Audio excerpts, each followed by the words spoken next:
সুসময়ে আপনার পাশে অনেকেই থাকবে, দুঃসময়ে থাকবে না।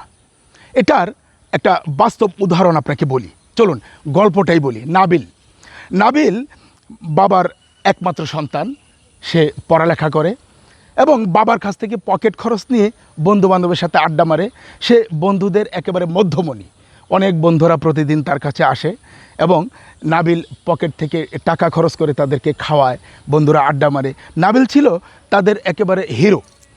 নাবিল এভাবেই চলতে থাকলো।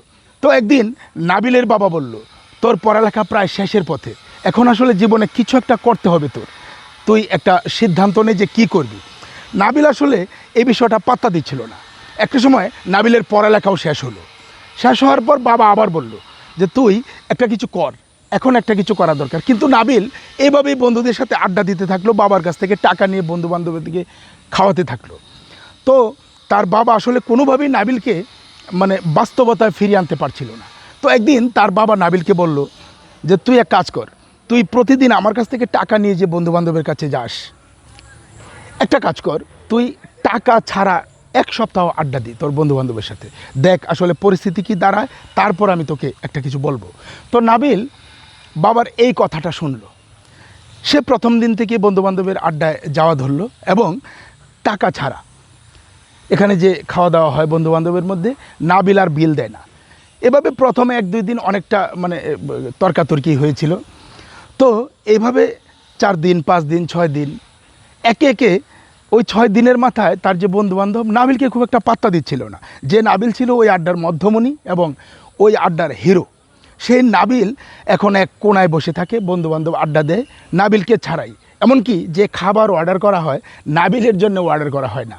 তো নাবিল বিষয়টা তার কাছে একটু কেমন লাগলো। তার বাবাকে ওই 6 দিনের মাথায় গিয়ে বলল যে বাবা, আমি এই 6 দিন টাকা ছাড়া বন্ধুবান্ধবের আড্ডায় গিয়ে যে বিষয়টা দেখলাম, যে আমাকে আসলে যে মধ্যমণি করে রাখা হয়েছিল, এই বিষয়টা এখন আর নেই। এখন আমি এক কর্নারে বসে থাকি হোটেলের, আমার বন্ধুবান্ধব যারা আছে তারা আসলে নিজেরাই অর্ডার দিয়ে খায়, আমার জন্য একটা চা পর্যন্ত অর্ডার দেয় না। তো তখন তার বাবা বলল যে আসলে সুসময়ে বন্ধুবান্ধব সব তোর পাশে ঘুরঘুর করবে, দুঃসময়ে কেউ থাকে না খোকা। তুই বাস্তবতাটা বুঝতে পেরেছিস খুব অল্প সময়ে, এতে আমি খুশি। এখন নিজের জন্য একটা কিছু কর এবং টাকা কামানোর চিন্তা কর। যদি তুই সাকসেস হস ব্যবসা বা চাকরি করে, তখন দেখবি এসব বন্ধুবান্ধব তুই পেয়ে যাবি। এরা অনেকটা বসন্তের কোকিলের মতো। তুই যখন বসন্তকাল আসবি, তোর কাছে টাকা থাকবে, তখন এই বন্ধুবান্ধব এমনিতেই জোগাড় হয়ে যাবে। তুই বাস্তবতা বুঝতে পেরেছিস। নাবিল এই বিষয়টা আসলে খুব ভালোভাবে ভাবলো এবং পরদিন থেকেই বন্ধুবান্ধবের আড্ডায় নাবিল গেল না। সে খুঁজতে থাকলো যে একটা চাকরি বা একটা ব্যবসা আমাকে করতেই হবে। সর্বশেষ নাবিল ব্যবসা বা চাকরি পেয়েছিল কিনা এটা আমরা জানি না, তবে এতটুকু আমরা বলতে পারি যে সুসময়ে বন্ধুবান্ধব আপনার পাশে থাকবে, কিন্তু দুঃসময়ে আপনাকে কেউ পাত্তা দিবে না। এটাই আসলে আমাদের সমাজের বাস্তবতা। এই ছিল নাবিলের গল্প। থাকবেন আমাদের সঙ্গে এরকম অনেক গল্প আমরা প্রতিদিন এই গল্প চ্যানেলে তুলে ধরি। সাবস্ক্রাইব করবেন গল্প চ্যানেলটি।